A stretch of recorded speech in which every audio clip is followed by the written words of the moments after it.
The morning fog drifted low across the Hampshire countryside, swallowing the hills in a sea of grey. A carriage rattled down the winding road, its iron wheels crunching over damp gravel, carrying a young woman toward a destiny she neither sought nor desired. Her name was Elena Collins, a widow not yet 30, with eyes too clear to conceal her sorrow and a heart too weary to expect joy.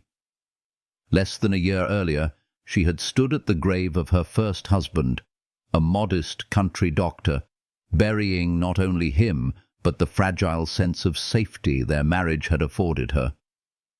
She had thought the ground had closed upon her life as well, but the world had not finished testing her. With debts pressing like a noose, and her family too impoverished to offer rescue, she was placed into the hands of her late husband's solicitor, Mr. Blackwood, a man who spoke of contracts and obligations as if they were the very air one breathed. It was he who arranged the journey to Ravenshollow Manor, and it was he who told her in blunt but sorrowful tones that without the Duke's offer of marriage she would be cast into destitution. And so, against her own instincts, Elena found herself carried toward a house she did not know, to a man whose name carried both respect and dread. Edmund Whittaker, Duke of Ravenshollow. Everyone in Hampshire whispered about him, a man of great wealth, a pillar of nobility, a widower haunted by tragedy. His first wife, Caroline, had died 3 years earlier in childbirth, along with the infant. Since then, the Duke had lived in isolation, retreating behind the stony walls of his manor, raising 2 surviving children in silence, and vowing before his household and God that his heart was buried forever. "I shall never love again," he had once declared. It was a vow spoken with the icy conviction of a man who had endured too much loss to ever permit vulnerability again. And now, into this frozen castle of grief, came Elena Collins. Not as a lover, not as a dream, but as a bargain. When the carriage finally creaked to a halt before the iron gates of Ravenshollow, she pressed her gloved hands tightly together in her lap, whispering a prayer beneath her breath. The manor rose in the mist like something out of legend, vast, Gothic, with turrets stabbing at the fog and windows that glinted like the unblinking eyes of a watchful beast. It was beautiful, yes, but in the way a predator might be beautiful, fierce, intimidating, impossible to approach without trembling. For Elena, it was to be both her home and her prison. She stepped out to meet the Duke, whose figure was already visible at the top of the grand steps. He was taller than she imagined, his hair dark but streaked with silver, his grey eyes sharp as a blade, his mouth set in a line that had forgotten how to smile. "Mrs. Collins," he greeted in a tone that was neither warm nor cruel, simply distant, as if she were a stranger applying for employment. "Welcome to Ravenshollow." He did not speak of honour or beauty or new beginnings. He spoke of arrangements, of duty, of clarity. He reminded her in front of the servants that their union was not born of affection but of necessity. He required a mother for his children. He required an heir.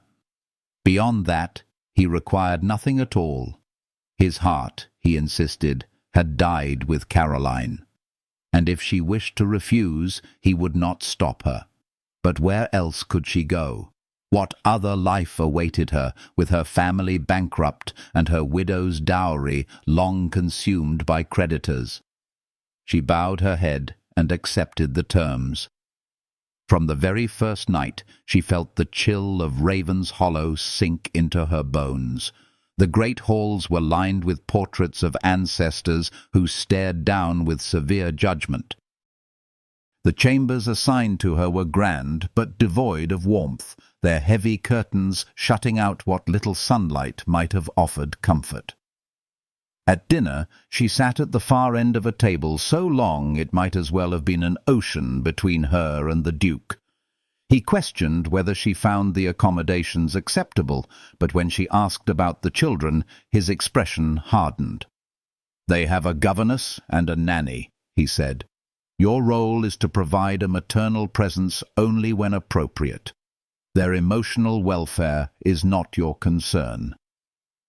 Those words struck her heart like ice, for she had lost much already, but she had not yet surrendered the belief that children needed more than discipline. They needed tenderness, memory, hope. And yet, even as she laid her head upon the pillow that first night, she whispered into the silence, Perhaps there is still room for happiness." For deep inside, buried beneath her grief, she carried a quiet ember of hope that life might yet offer her more than survival. But to understand the woman who arrived at Raven's Hollow, one must step back into the story of who she was before. Elila Nina Collins was not born to wealth. She was the daughter of a modest country family, her father a village physician whose gentle hands healed many, but whose income provided little more than bread and shelter. She grew up among the rolling hills of Dorset, with sea winds shaping her childhood imagination and tales of sailors and mermaids filling her nights. From her mother, she learned resilience, how to manage a household with grace even when cupboards were thin. From her father, she learned compassion, that every life, however poor, deserved care. Her first marriage, though not one of grandeur, had been one of kindness. Her husband, a doctor like her father, gave her the safety of companionship and the promise of a future built slowly, honestly. But illness came, sudden and merciless, and in a matter of weeks he was gone, leaving her with little but debts. Her grief was not only for him, but for the shattering of her place in the world. A widow, childless, with no income and no inheritance, such women were too often discarded by society, treated as burdens rather than beings of value. Thus, when Mr. Blackwood, the solicitor, came to her with the Duke's proposal, she felt both cornered and strangely relieved. It was a way forward, even if it led into shadows. And the Duke, what shaped such a man into stone? Edmund Whittaker was born into privilege, but his youth was marked by the heavy mantle of expectation. As heir to the Raven's Hollow legacy, he was trained from boyhood to lead, to manage, to command. His father was stern, his mother distant, and affection was a currency seldom traded in that household. Yet for all his discipline, Edmund carried in his youth a spark of warmth. Those who knew him at Cambridge remembered a young man who laughed easily, who spoke passionately of astronomy and history, who found solace in poetry as much as in estate ledgers. It was Caroline who saw that warmth most clearly. Childhood friends turned sweethearts. They married young, filling Raven's Hollow with light and laughter. For a time, the Duke was not the figure of coldness the world would later know, but a man deeply, openly in love. The first years of marriage brought joy. The birth of William, then Charlotte, the sound of children's footsteps echoing through the grand halls, Caroline's hand in his, her voice singing softly by the fire. For a brief span, Raven's Hollow was alive, but joy is fragile. Caroline's third pregnancy ended in devastation. Both she and the infant were lost. The memory of that night never released him. He had waited outside the birthing chamber, pacing like a man already in torment, only to have the door open upon silence. He had buried his wife, his child, and a part of himself that day.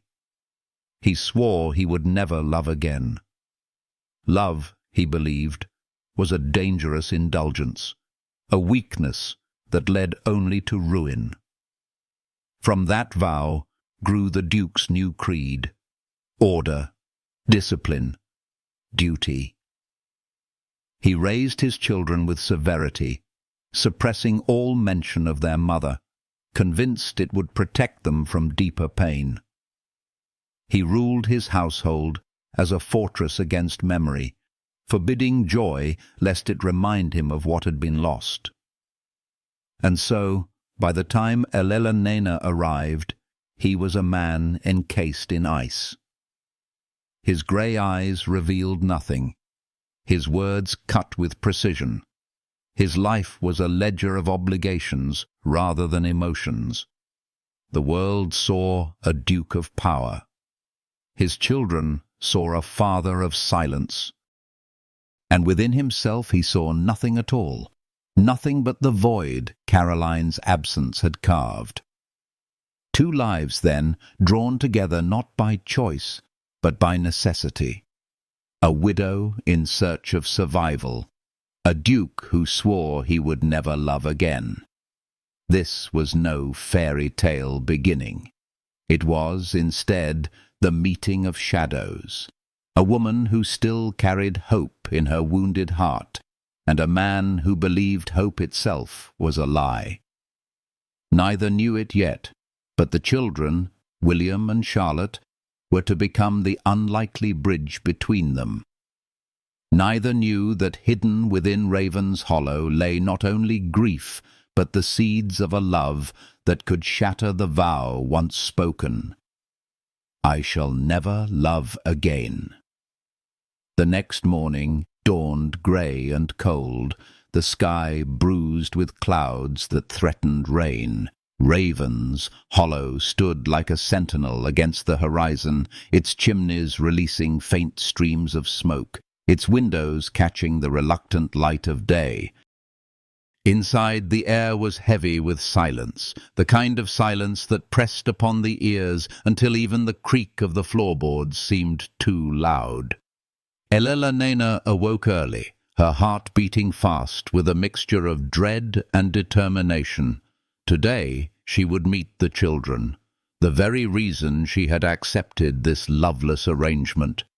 She chose her attire carefully, not the grand silk gowns she imagined a duchess might wear, but a modest blue dress with a soft fall of fabric that matched the clarity of her eyes.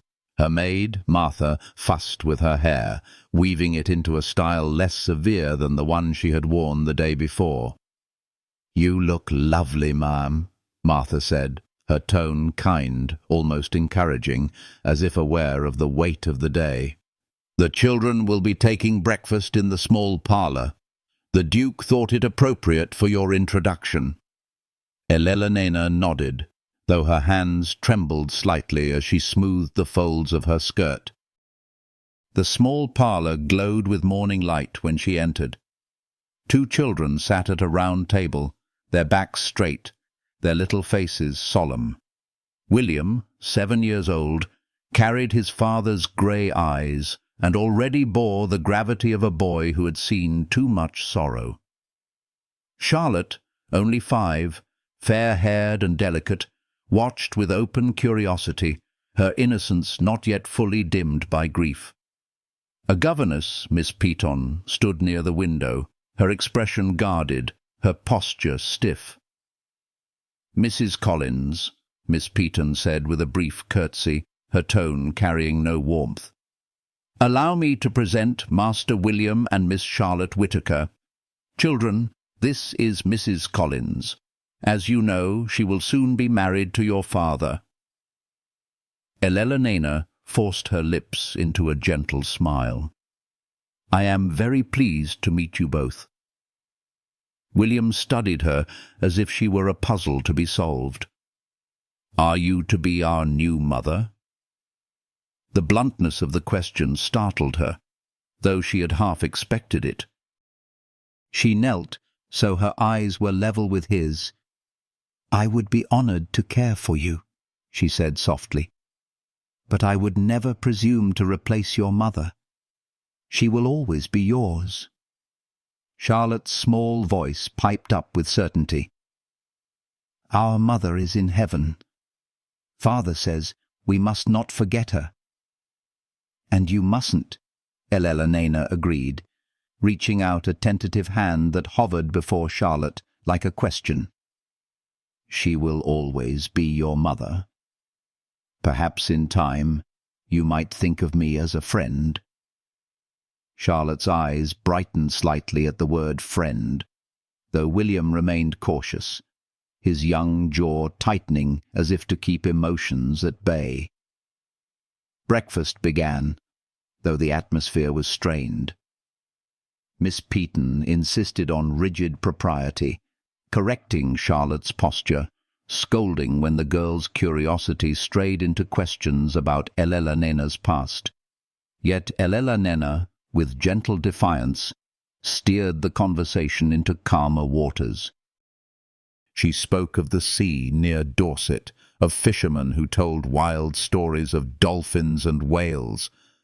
Charlotte's eyes grew wide with wonder, and even William's stern demeanour softened when he asked, "Was the whale truly as large as a house?" "Larger," Elena assured him with a smile, "like a small island moving through the waves."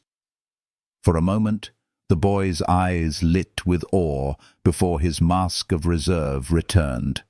It was then the Duke appeared in the doorway, his figure casting a long shadow across the parlour floor.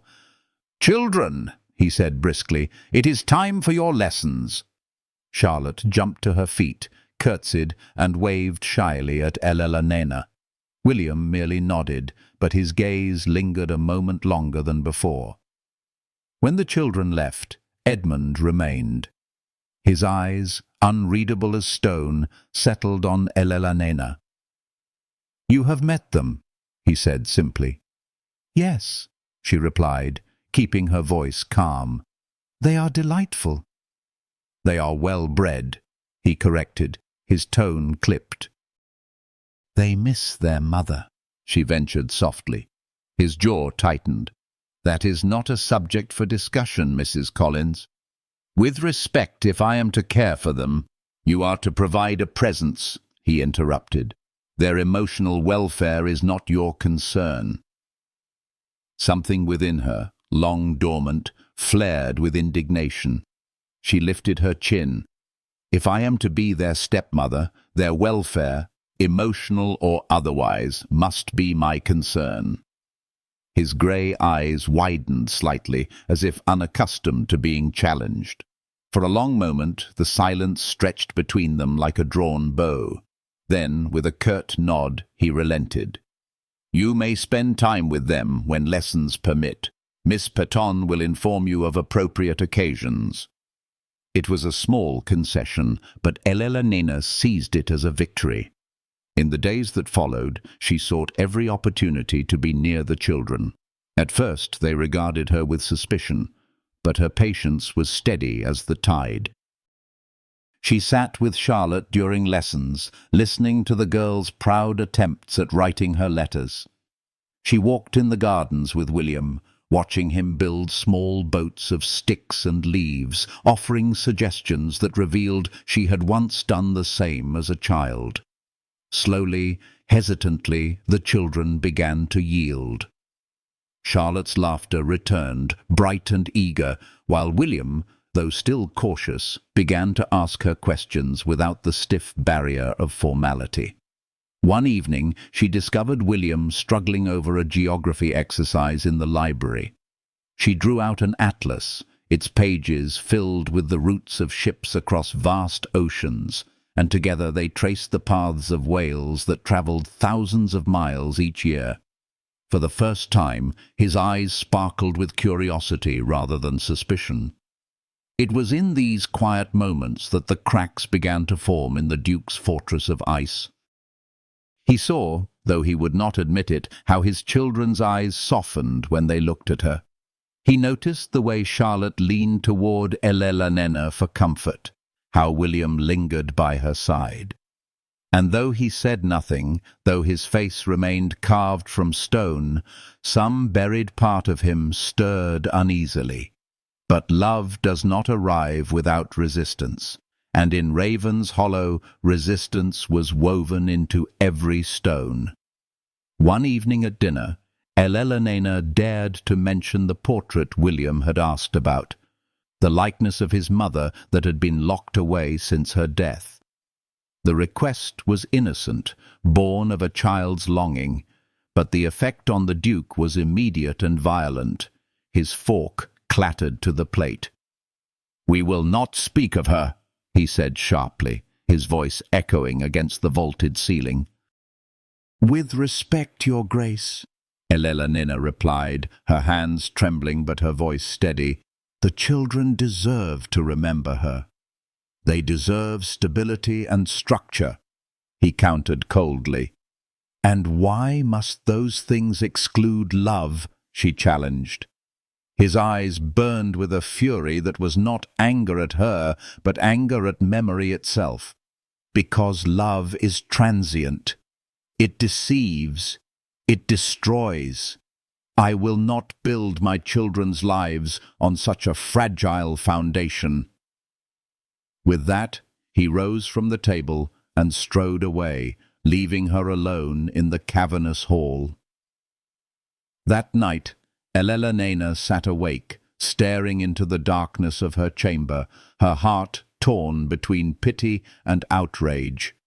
She understood his pain, yet she could not accept his cruelty. He was not only punishing himself, he was punishing his children, denying them the healing that comes from remembrance. She vowed silently that she would not allow grief to chain them all. Her chance came sooner than she expected. Christmas approached, and the manor lay heavy with gloom. When she suggested decorating the great hall with greenery, Edmund's refusal was swift. "There has been no Christmas in Raven's Hollow since my wife's death," he declared. "There will be none now." But later that night, she overheard Charlotte whisper to William, asking if Father Christmas would find them this year. "Don't be silly," William answered gravely. "Father doesn't allow it." The sadness in his voice pierced Elena like a knife. She knocked on Edmund's study door, a boldness she had rarely dared before. He looked up, his expression thunderous at the interruption. "I believe I made my position clear," he said. "And I must speak on behalf of the children," she answered firmly. "They deserve a Christmas." He rose from his desk, anger radiating from his rigid posture. "You presume too much." "Then help me understand," she countered. "Why deny them something so simple?" His face twisted with anguish, and at last the truth erupted. "Because it was her holiday. Caroline's. Every candle, every garland, her hands. I cannot bear to see pale imitations." His voice cracked on the words, and he turned away, his shoulders shaking. In that moment, Elena's own anger melted into compassion. "You are not protecting them," she said softly. "You are protecting yourself." He spun toward her, eyes blazing, but she did not flinch. "I know what it is to lose," she continued.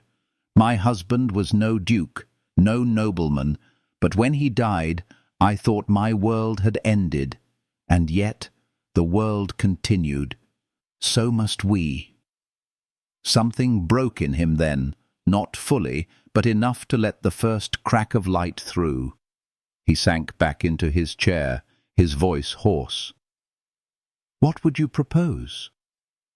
"Something modest," she suggested gently. "Greenery, a Yule log, a tree for the children."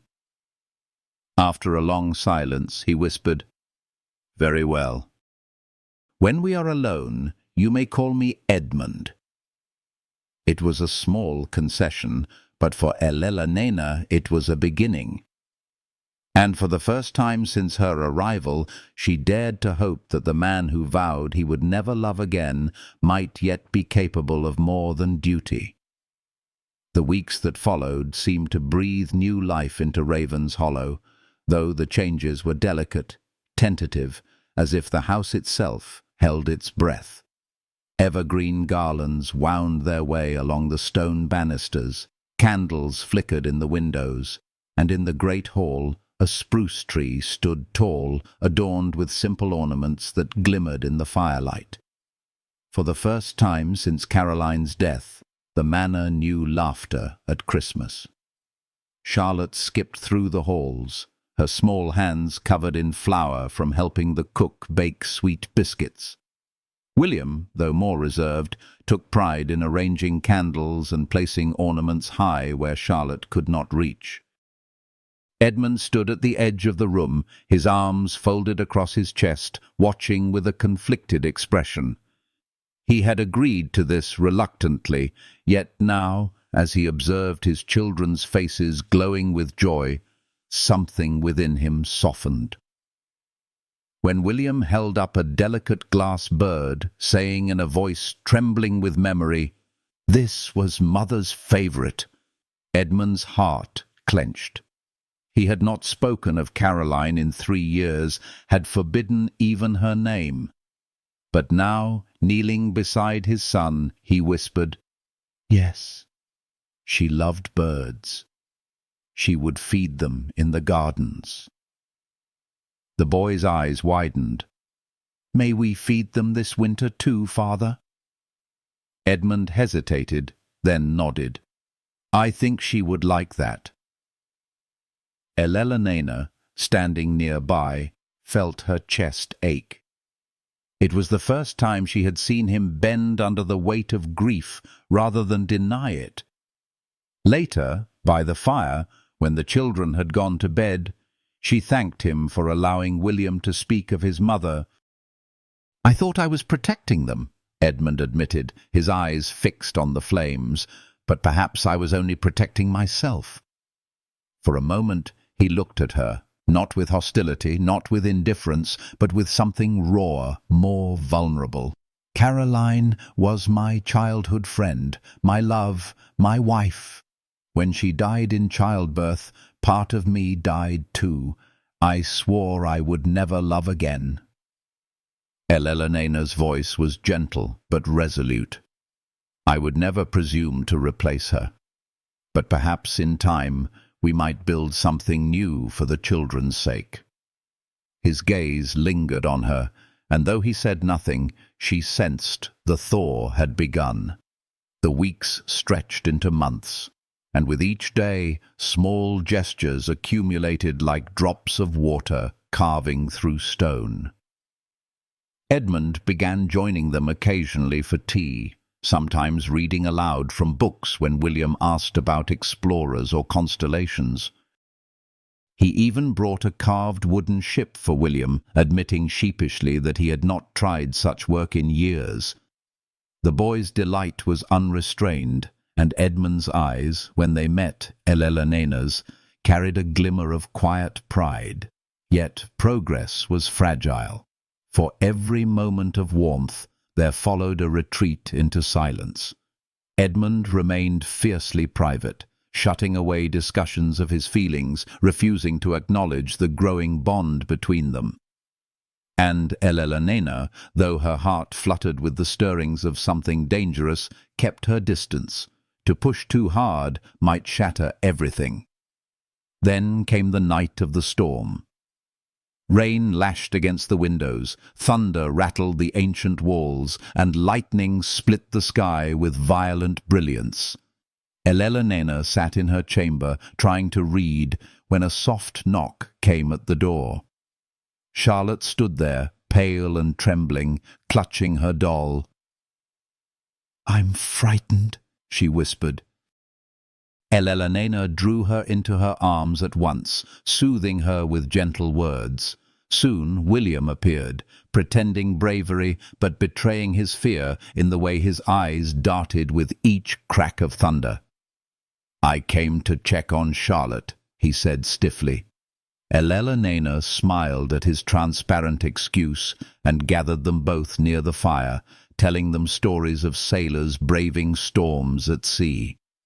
When thunder roared loudest, the children clutched her hands.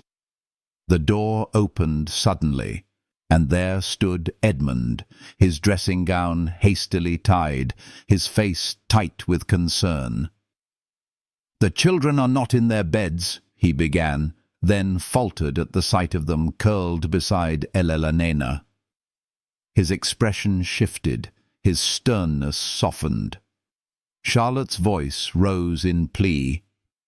"Father, stay with us. Elena is telling us stories." To Elena's surprise, Edmund entered, closing the door quietly behind him. "I suppose I could listen a while." He settled into a chair across from them, his tall frame strangely out of place among the cozy furnishings. As she continued her tale, his eyes never left her face, and when she spoke of sailors navigating by the stars, Edmund explained in simple terms how celestial navigation worked. William's admiration was evident. Charlotte, curled on his lap, yawned contentedly. For the first time, the family sat together as though they had always belonged. When at last the storm quieted, Edmund rose, insisting it was time for bed. But Charlotte begged to stay with Elena, and William, unusually earnest, added, "Please, father, just this once." Edmund's gaze flickered to Elena. She nodded gently. "I don't mind." After a pause, he agreed. "Very well, but just this once." He stood at the doorway as she tucked the children into her bed, their small forms nestled close. When she turned, she found him watching her, his face unreadable, his voice low. "You've become essential to them, to Raven's Hollow." There was more he wished to say, but he stopped himself. "Good night, Elena."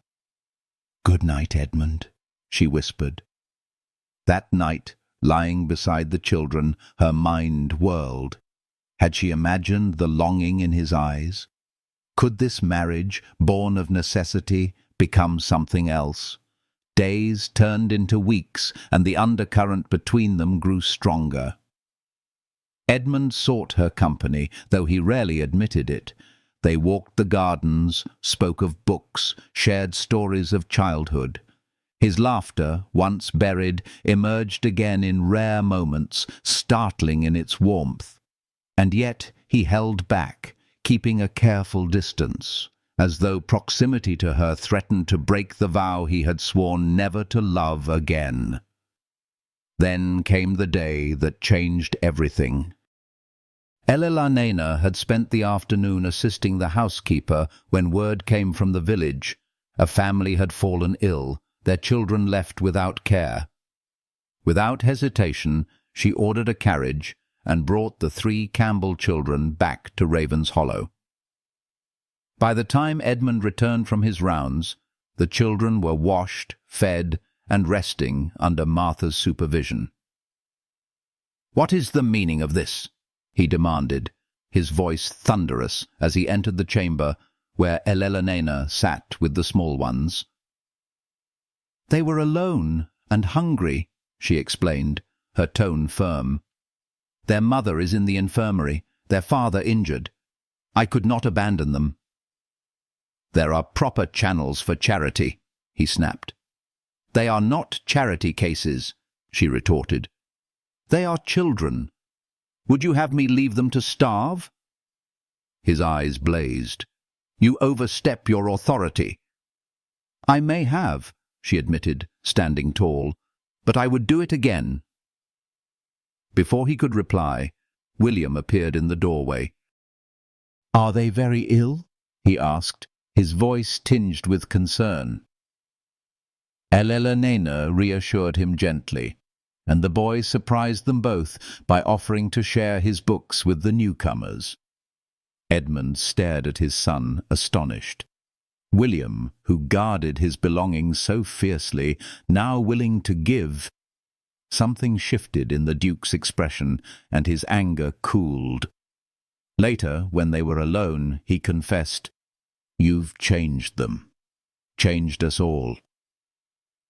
That night, as they sat in the library, the firelight soft upon their faces, he looked at her with unguarded eyes.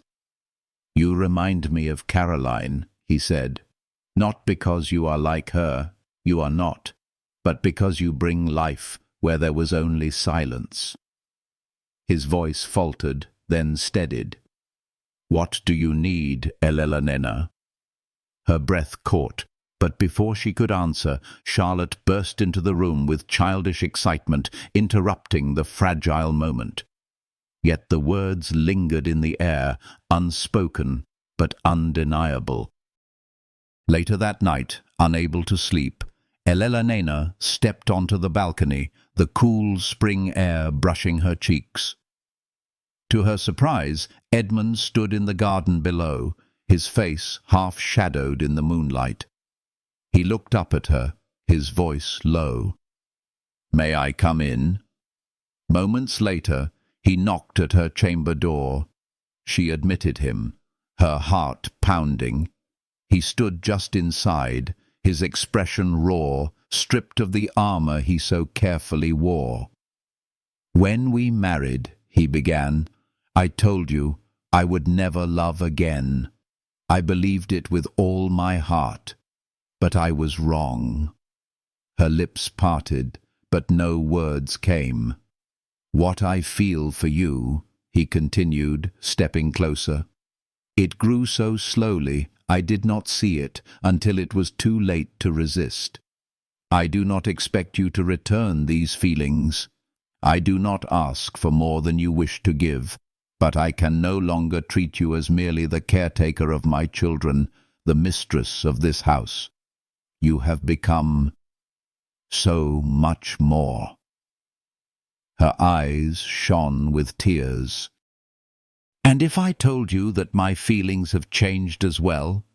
That what began as duty has become something else entirely?" For a heartbeat, he stared as if he could not believe.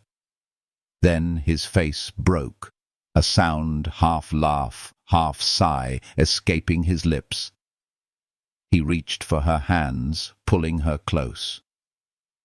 "I love you, Elena. I have fought against it, told myself it was impossible. But I can deny it no longer."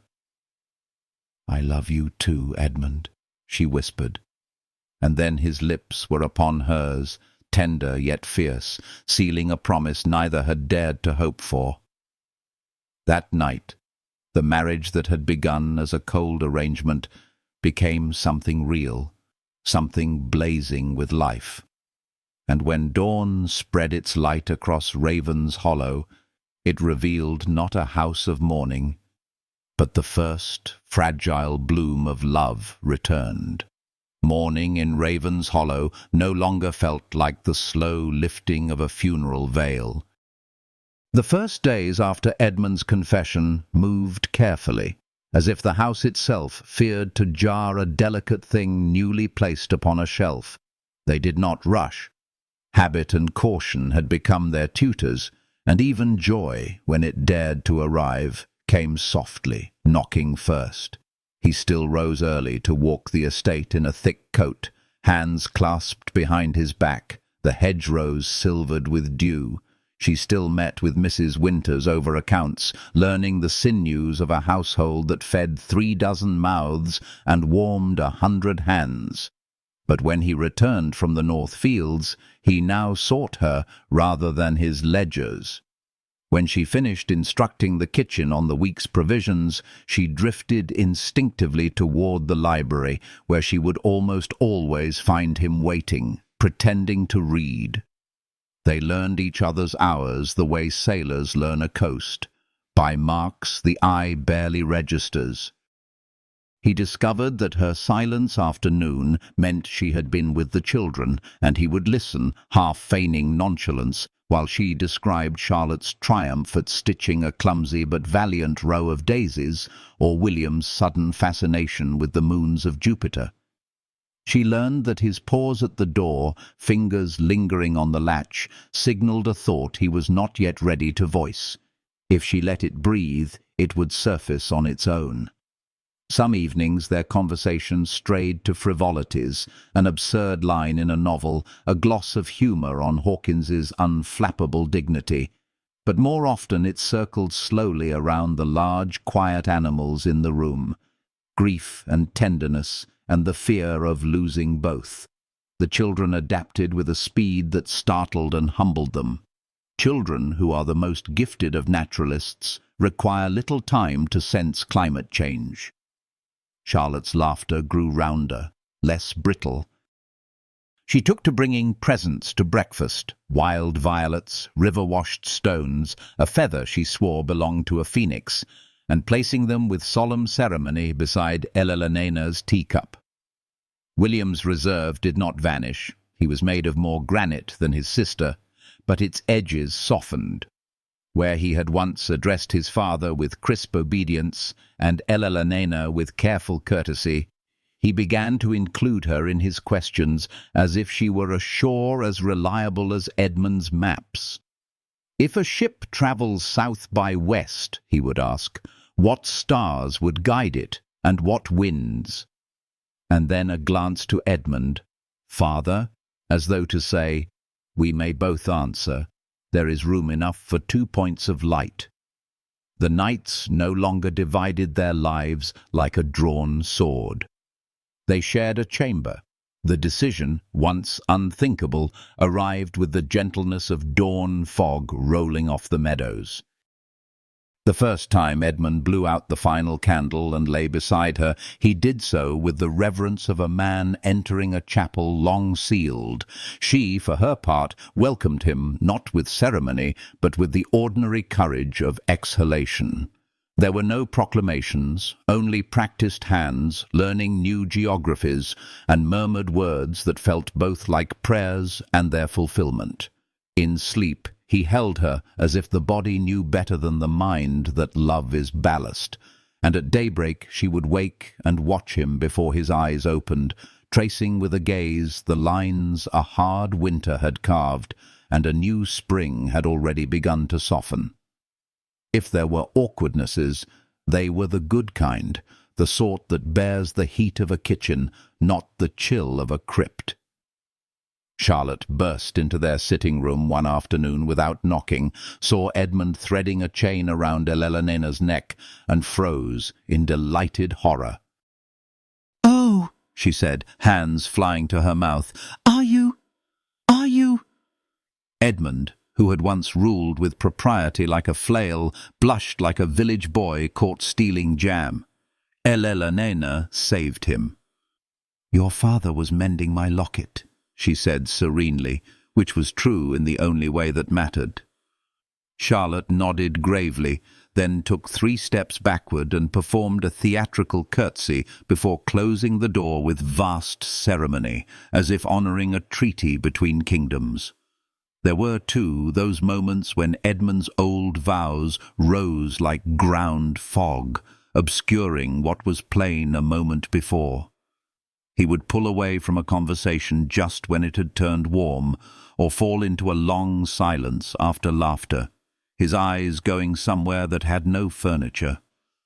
But where once he would have stayed stranded there, he now found his way back. She learned not to chase him into that fog, but to set a candle in the window of the present.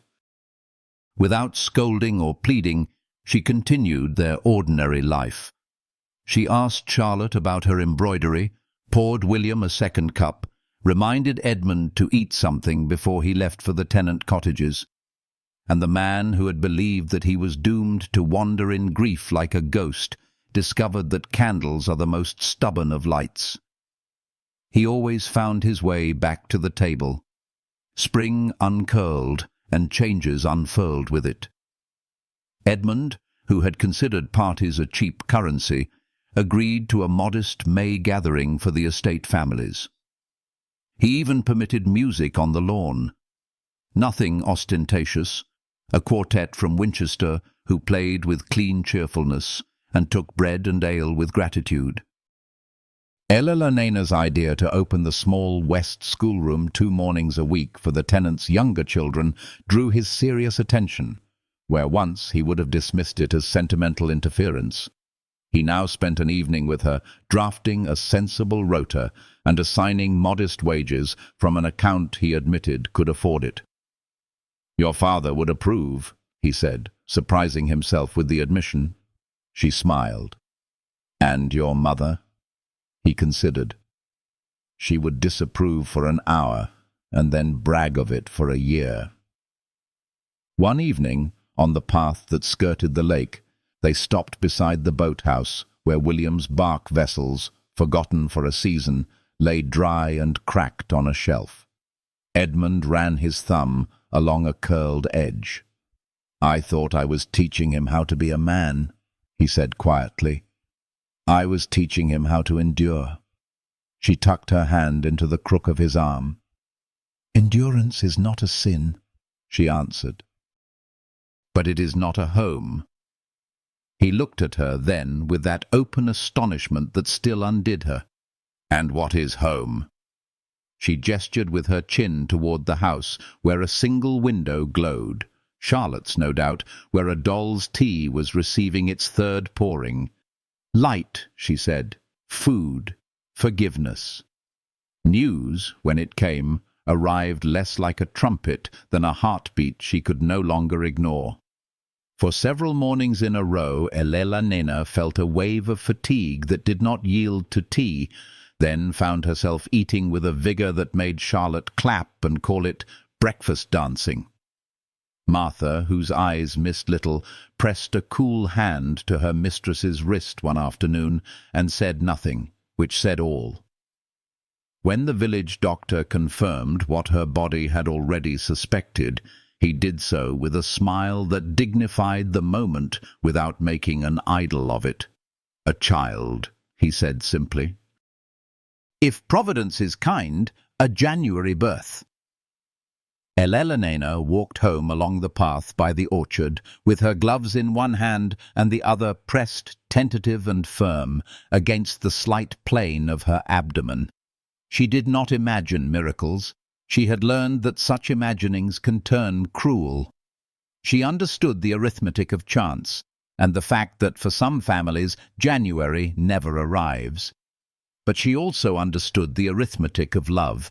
When it multiplies, nothing is stolen.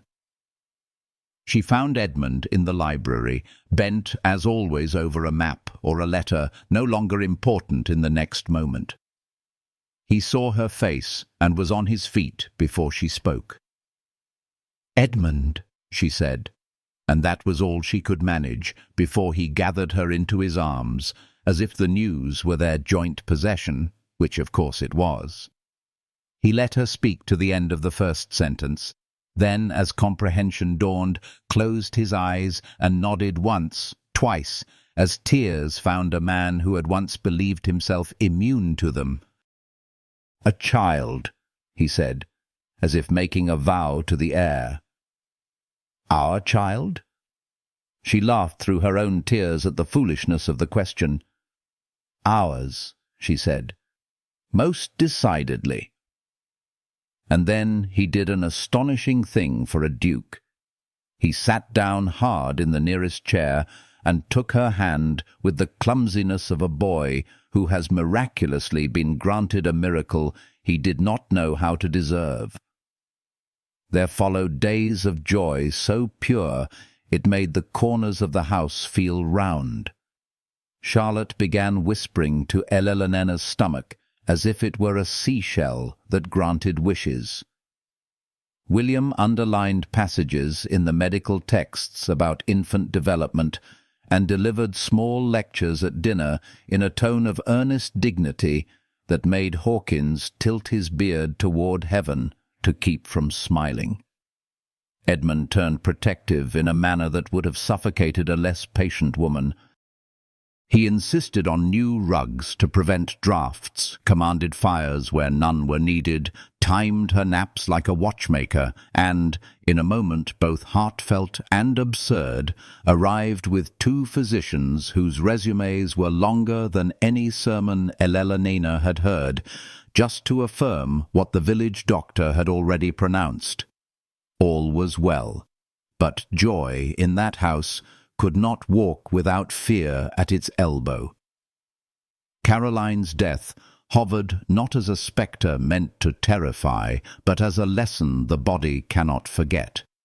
To pretend otherwise would have been faithless to history.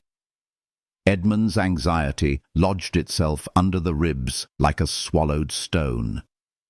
He would wake in the night and listen for her breathing, not as a jealous lover does, but as a man who once learned the sound of silence the hard way. When a shadow crossed her face at breakfast, he at once summoned Martha. When she confessed to weariness after a long afternoon of needlework with Charlotte, he took on guilt as if it were his occupation. Elena did not mock or scold him. She did what women who have lived through more winters than they admit learn to do. She returned the stone to the river.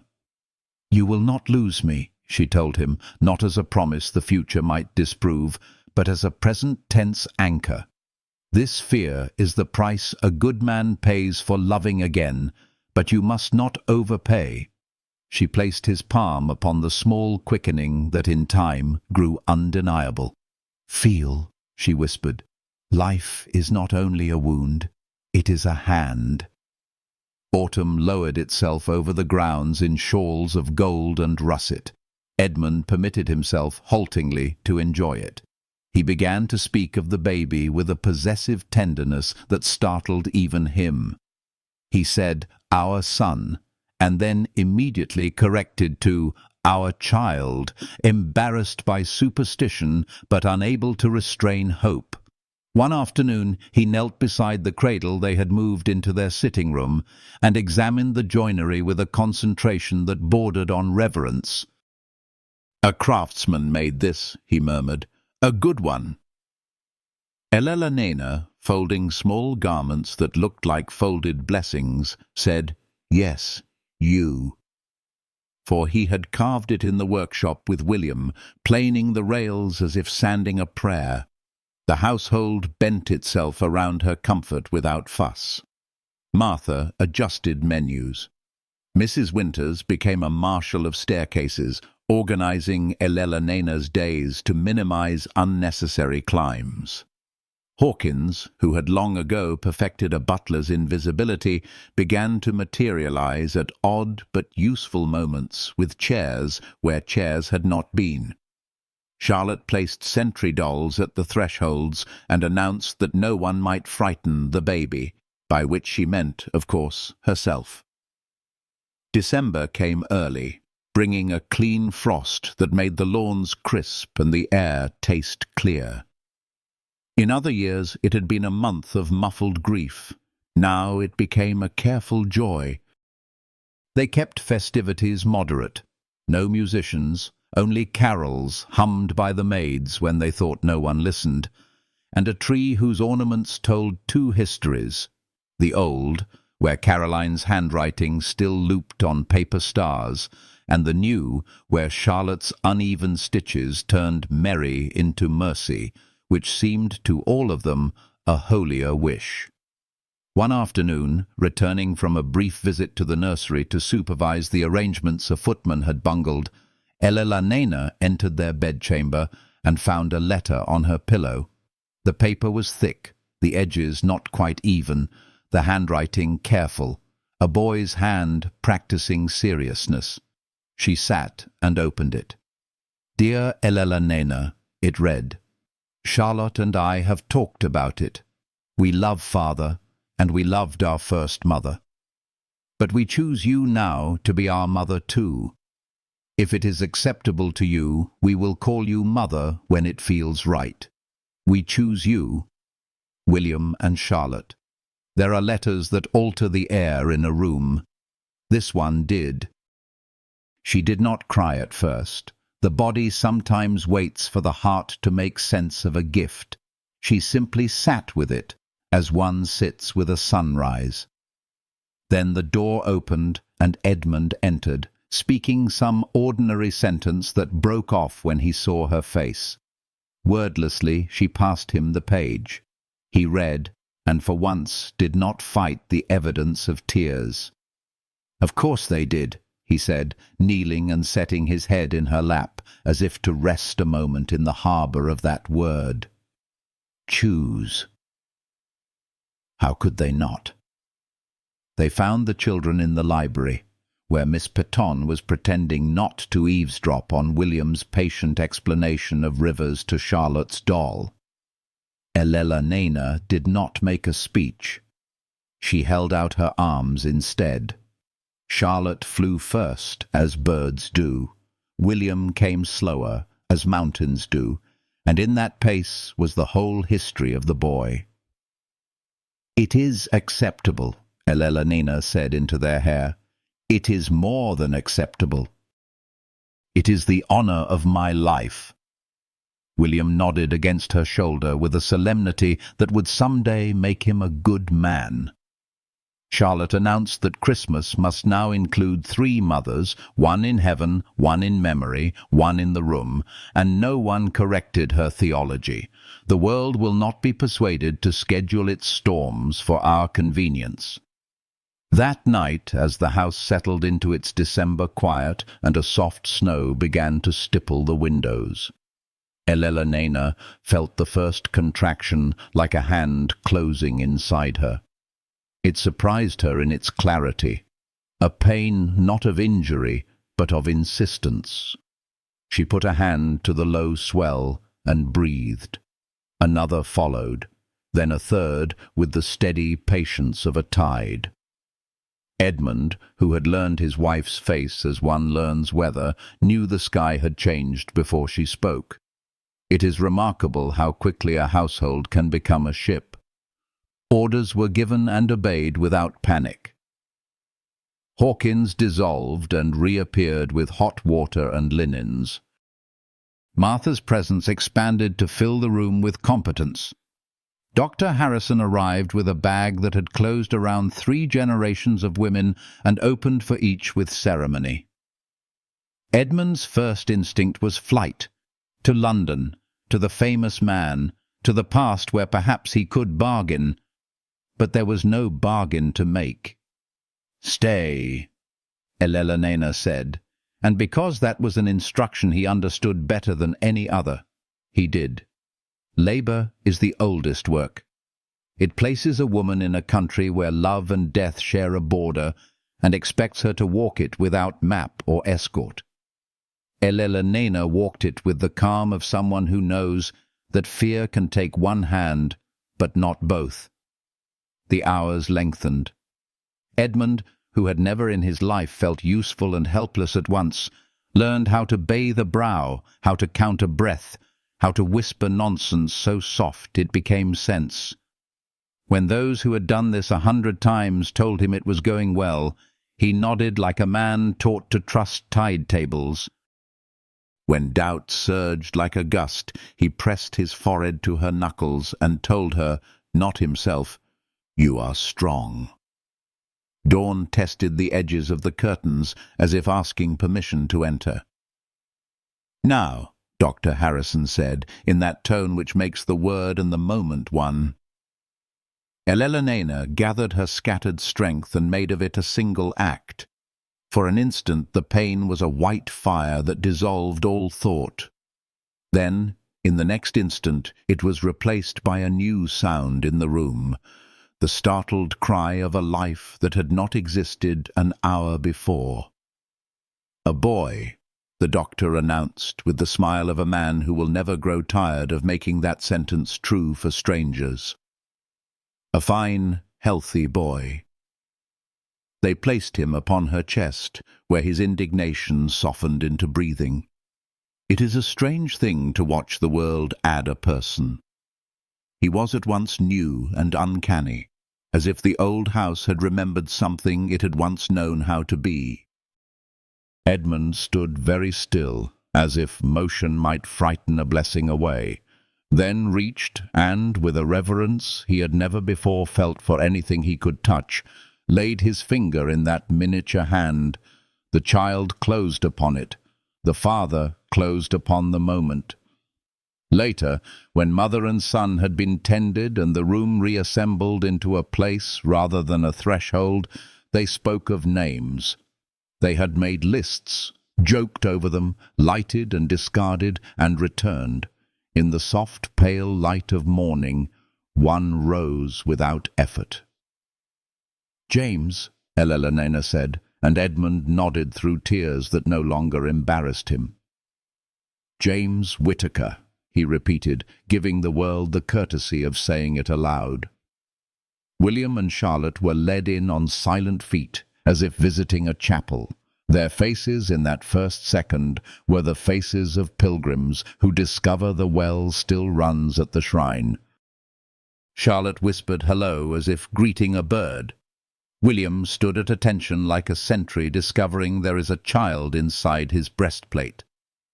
"He is rather handsome," he declared finally, because someone had to make a pronouncement.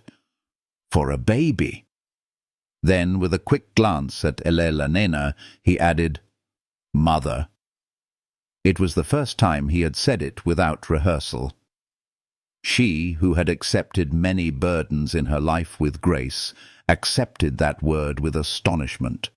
"Yes," she said, "because here, too, the present tense is an anchor. Yes, my love." The days that followed were a new grammar. Sleep came in fragments.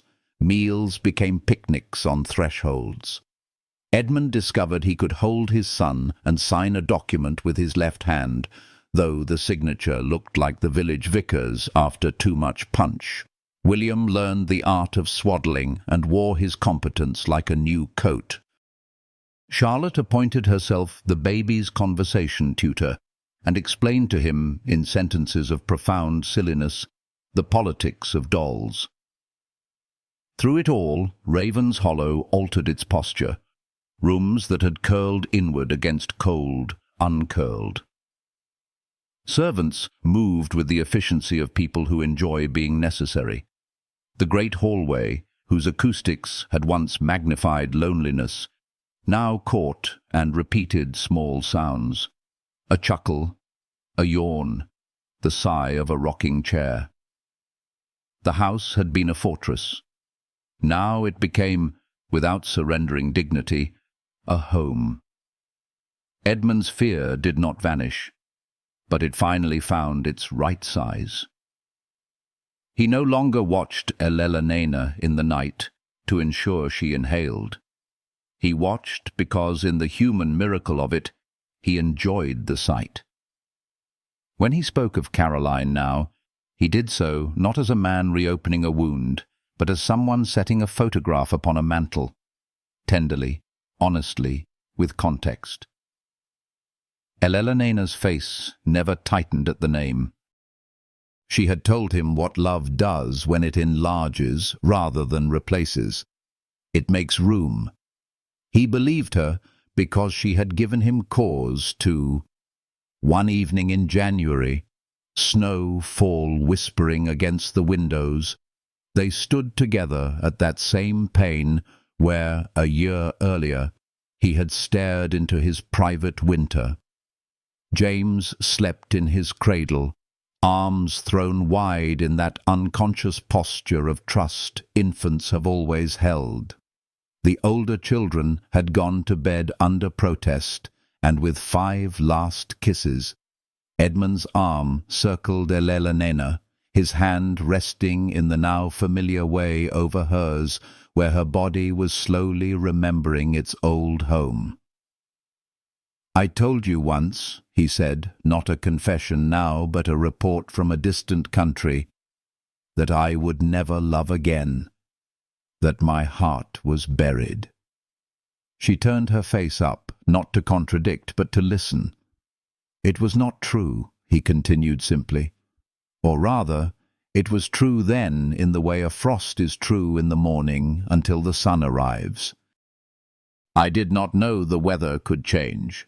she smiled, the quiet smile of a woman who has learned the exact weight of words.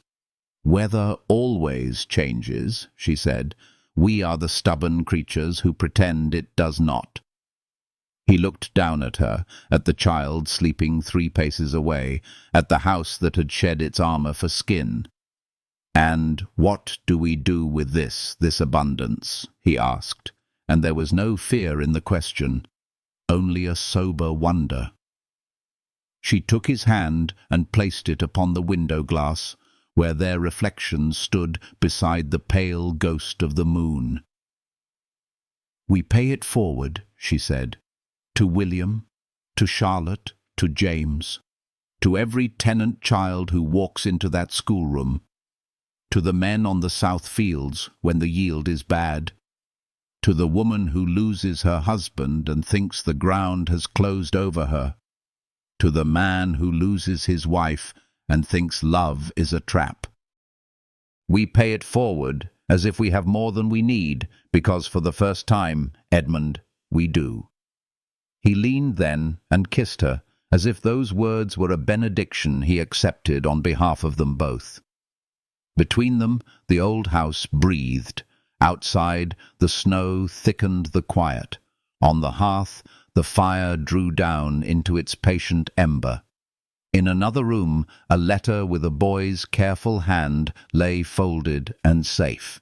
And in the cradle, a child dreamed the first dreams any child ever dreams, warmth and hunger and the surest knowledge of all, that when he asks, someone answers.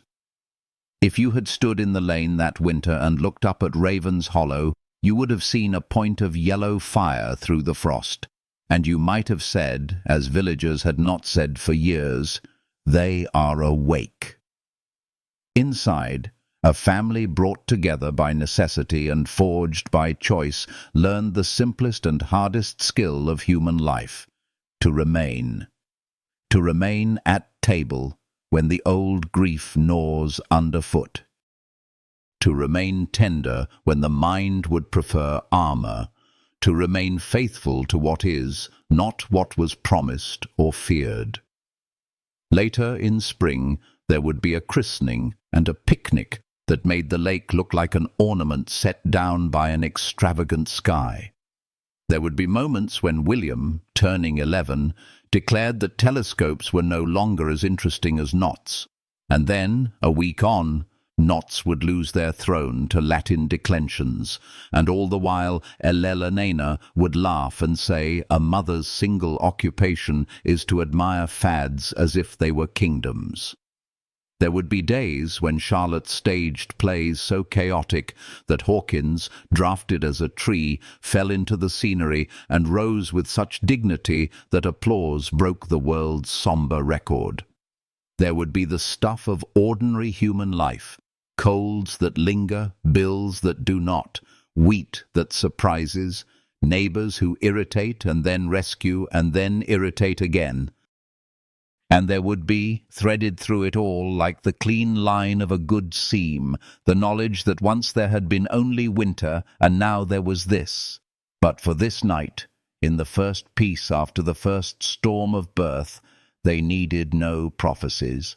They had a sleeping child, a house that had returned to itself, and a promise that required no words. The man who had sworn he would never love again had learned that love is not an oath or a punishment, but a patient, relentless tide. The woman who had come with nothing but courage and a widow's debts now held in her arms and in her name more than wealth. She held a home. And the children, the ones who had chosen, went on choosing, day by day, which is the only way any of us ever do it. It began as a quiet morning and became a reckoning. The snow had melted into the earth. March light lay pale on the hedgerows, and James, now a smiling weight in Elena's arms, had taken to greeting the world with the grave astonishment of philosophers and sparrows. William's handwriting, thanks to a war waged by Miss Peaton and Patience, had grown disciplined. Charlotte's dolls, diplomats in lace, had negotiated 3 treaties between the nursery and the pantry. Peace, unassuming and industrious, had laid its tools upon the sill. But peace is not absence. It is occupation. And there are always men who cannot bear to see a house so long cold begin to kindle. The letter arrived just after breakfast, the seal red and intentional, the hand unmistakable. Lord Ashbury, Edmund's uncle by marriage, a man who mistook lineage for character and money for proof. He had not shown his face at Raven's Hollow since Caroline's funeral, a failure clothed in dignity, and now he wrote in the tone of a magistrate. He was travelling down. He wished to confer. There were concerns about the future of the estate, the inheritance, the education of the children. When Edmund looked up from the page, something old and sharp had returned to his eyes. "He believes I am a fool," he said, handing her the letter, "or that grief made me one. That by marrying you, by marrying for life rather than ledger, I have jeopardized what he considers his. He will have something to say about James." He tried to make the last sentence a shrug, and failed. The name felt suddenly like a flag in contested ground. "What is his standing?" Elena asked. She wanted to ask, "What is his power?" But she had learned how fear feeds on nouns. "None that the law respects," Edmund answered. "More than enough that pride does." He touched her shoulder, then let the hand fall. "Ashbury knows the weak places in every room. He will enter through them." He arrived 3 days later, stepping down from a carriage the colour of coal, his greatcoat furred like a winter beast. He was not an ugly man. Ugliness would have been easier. His face had the sheen of privilege and the pallor of a man overfond of late dinners and early judgments. He embraced Edmund with practised warmth, and turned to Elena with a graciousness pitched exactly high enough to imply condescension. "Madam," he said, as if the word were a favour, "I have heard of your influence." "I serve the house," she said, and in the modesty of the sentence was a stiffening rod. Ashbury's gaze slid past her to the cradle placed where it might catch sun. "And the child?" "Our son," Edmund said. "There are men who do not hear answers when they ask questions. They hear only confirmations of their suspicion that the world is not as it should be." Over luncheon, Ashbury raised subjects one after another with the patience of a man testing fences for rot. The tenants, too indulged. The schoolroom, charity that bordered on impropriety. The children, unsettled by excessive sentiment. Elena kept her hands around her napkin and answered nothing she was not asked, because she understood the trap of over-explanation. Edmund, tight-lipped, deflected with the economy of a swordsman. It was Charlotte who concluded the matter, not because she intended to, but because the truth of children arrives like weather. She burst into the room mid-argument about Latin declensions and whether William should go to Winchester at Michaelmas or the following year. "Mother," she said, running to Elena as if Ashbury were not in the room. "Nurse says James knows my voice." She pressed her ear to Elena's stomach out of habit and laughed at her own mistake. Then at once remembered ceremony, turned, and bobbed a curtsy toward the guest. "Hello," she said to Ashbury in a tone of faint charity. "We are busy loving one another. Did you come to help?" Edmund bit the inside of his cheek. Ashbury's smile froze an inch thick. "Charming," he said, and the word came out like ice sliding off iron. "Truly, Edmund, you must allow me, as one who cares for the family name, to suggest that too much domesticity is not the same as strength. The future will not be managed by bedtime stories. He set down his wine as if setting down a choice. There is also the matter of settlements.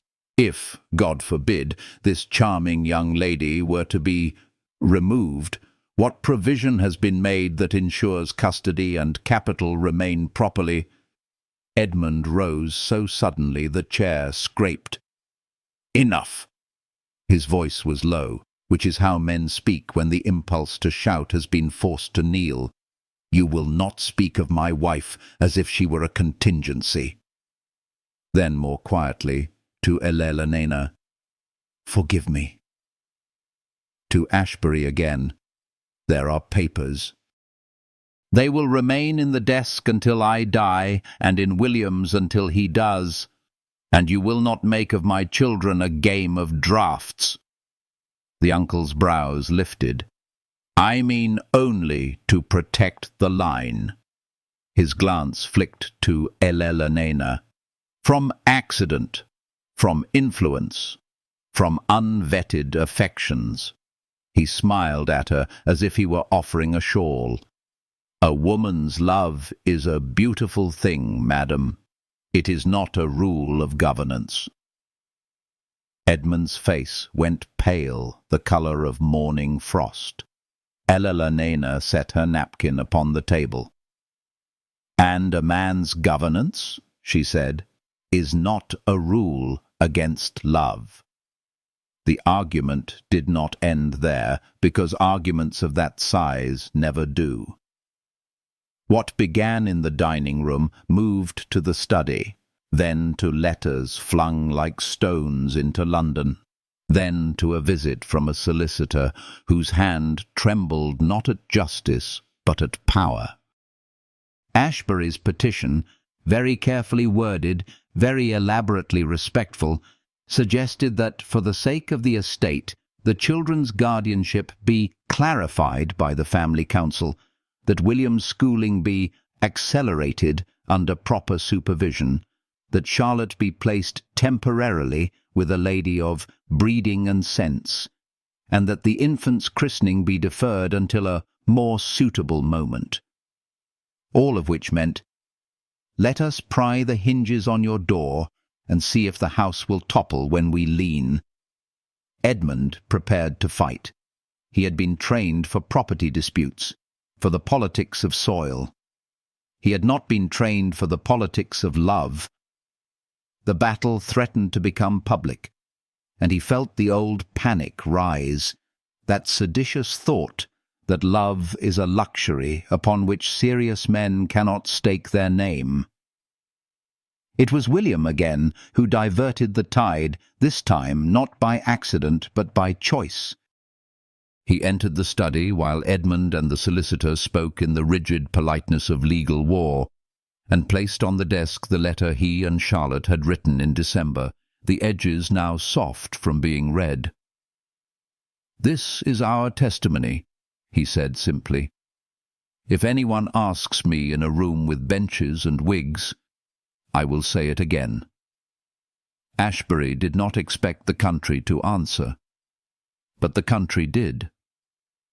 Tenants came one by one to the house with quiet declarations that in a year the manor had altered its climate, that a schoolroom had sprung where neglect had spread, that rents were collected with firmness and mercy in the right proportions, and that, not incidentally, the Duke's face had lost the look of a man bargaining with winter. Mrs. Winters, who had once served a countess in a colder county, wrote a letter of 3 paragraphs, one domestic, one financial, one moral, that made the solicitor clear his throat twice and request water.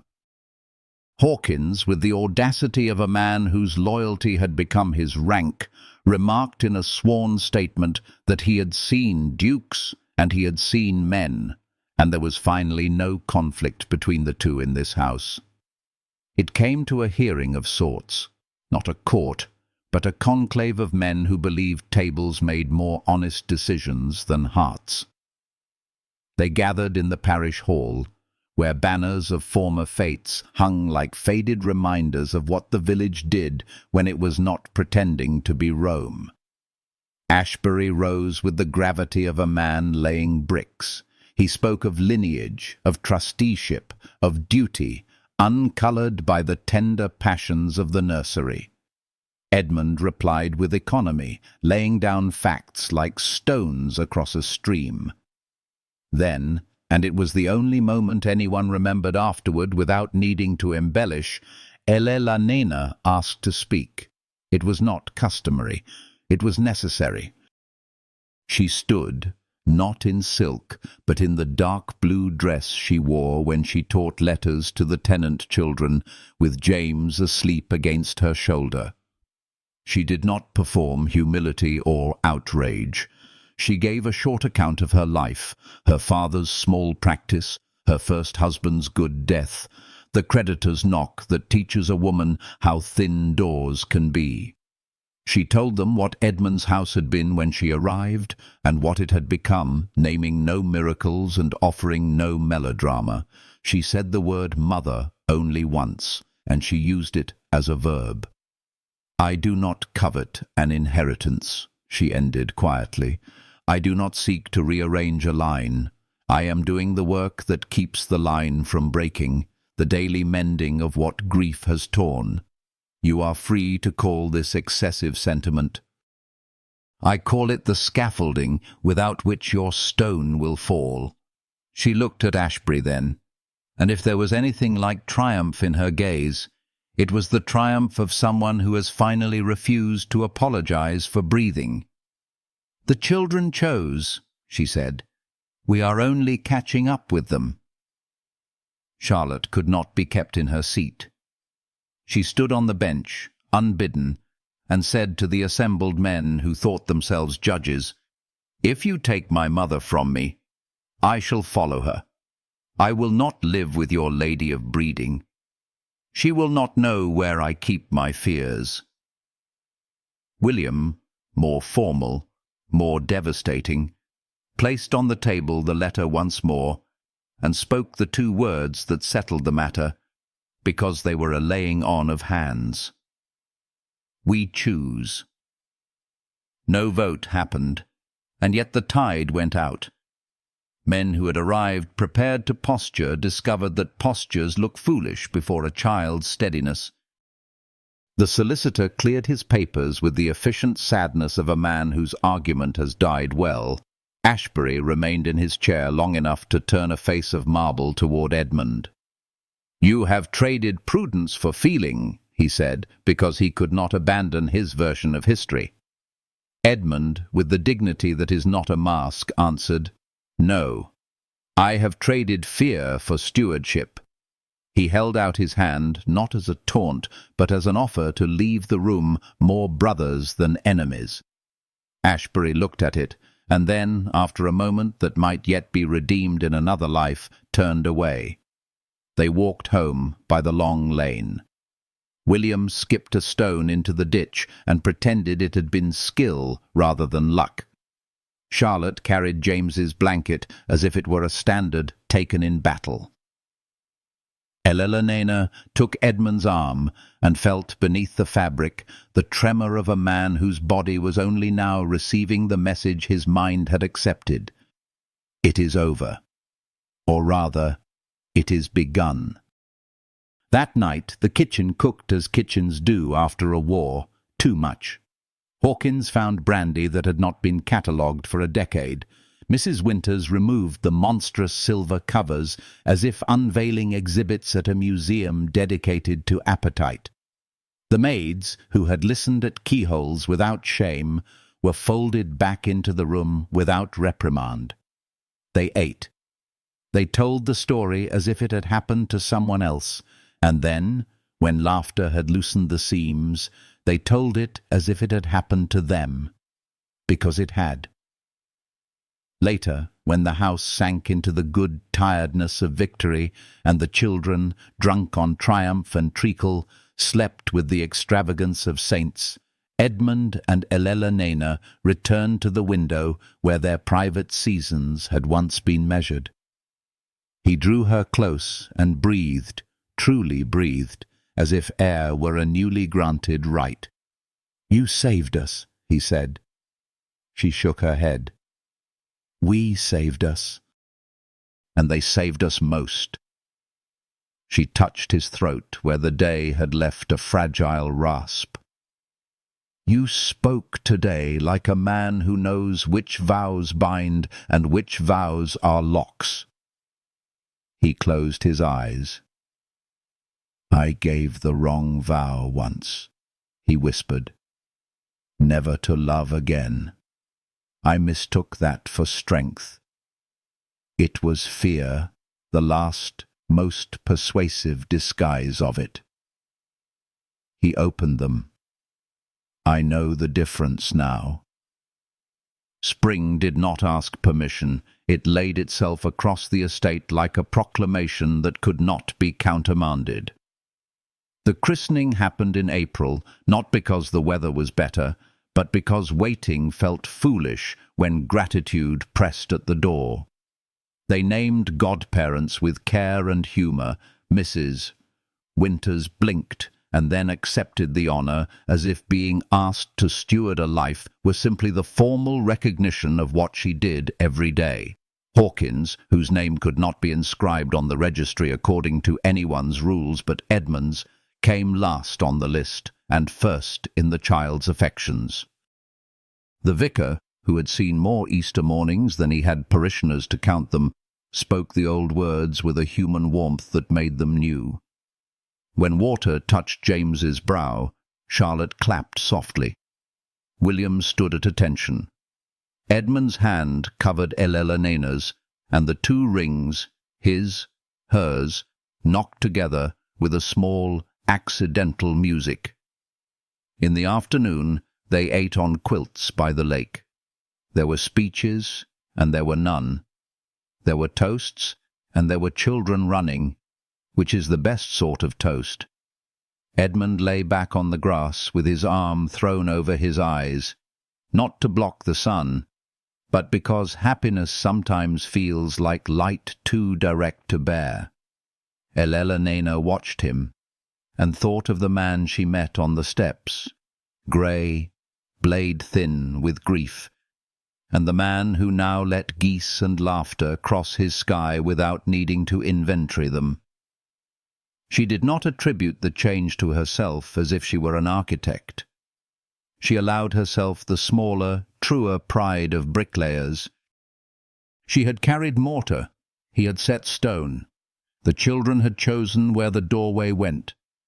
Ordinary days reclaimed their crown, because that is the gift a climax gives when it has done its work. It returns you to a room you recognize, but with the windows wider. They rose in the mornings to tasks that did not require grand names to be holy.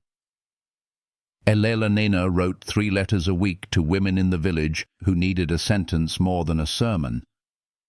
"Come by after tea, I am in, bring nothing." And she kept the schoolroom neat in the way that makes children feel the world has an order that has room for accidents. Edmund walked the fields with a step that listened. He made decisions not from the top of the map, but from the bottom of the day. He sold a parcel he had once clung to and repaired 4 roofs. He said no twice where his father would have said yes and yes once, where the old Edmund would have sought a better hour. The tenants noticed, and the land noticed, and so did his sleep. They did not make shrines to the letter on Elena's dresser, though there were mornings when she touched it as one touches a talisman, and then laughed at herself for needing talismans at all. William outgrew a coat and, in so doing, outgrew the last of the careful distance between him and the man who had learned to be his father again. He began to argue, in the way clever boys must, to test his strength against a wall he now trusted to be there. Edmund blessed the arguments and, God save him, enjoyed them. Charlotte learned to read people the way some children read music. She became dangerous and good.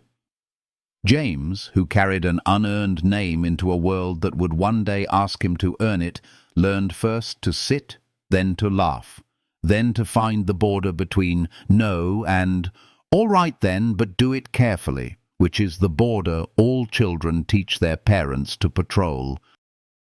In the evenings, when the house went soft, Elena sometimes told stories that were not about dukes and debt and triumphs, but about small mercies. How the butcher's boy had given her the better cut because his mother remembered a winter when someone brought broth. How Mrs. Winters had scolded Hawkins for misplacing a spoon and then later left a slice of cake on his desk with a note that said nothing but made everything even. How a woman named Collins once believed the ground had closed and then discovered that ground can be tilted by stubborn, daily hands. The children listened with the avidity of people who know the difference between spectacle and truth.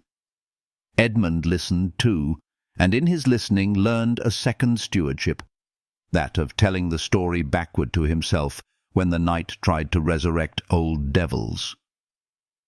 If there is a moral, it is not the one men print in gilt. It is this: love is not a lightning strike, it is a practice. Choice, made in the quiet, makes families. And vows are scaffolding when they help you build, and cages when they excuse your fear. Grief is a country you must visit but need not reside in, and homes are not built by architects alone. They are finished by children who decide where the light goes, and by the friends and servants who keep the lamps trimmed when you forget. One night, long after the christening and the hearing and the picnic, after Ashbury had drifted back to London, where his stories sounded better to people who needed them to, Elena woke to the sound all new mothers learn, a small, indignant cry from a cradle. She sat up, and Edmund, a man who once thought he could fence with sorrow forever, was already there, his hands sure, his face absurd with tenderness. He lifted James and brought him to her, and for a long moment, standing in the little circle of lamplight, they were simply what they were: a woman, a man, a child, alive in a world where many are not, choosing each other again with the uncomplicated bravery of the present tense.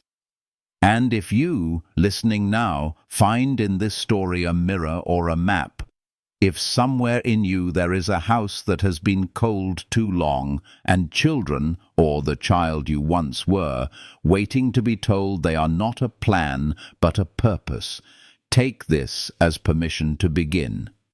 Choose. Choose again tomorrow. If you want to walk with us through the next chapter, when James takes his first steps and William dares his first disobedience and Charlotte writes a manifesto for dolls, stay. Lend your name to our little company, subscribe to the work of mending. Share this with someone who forgot that love can be chosen even after vows are broken and remade. The truth behind the old dark story was never the darkness. It was the hand that kept reaching for the light and found it.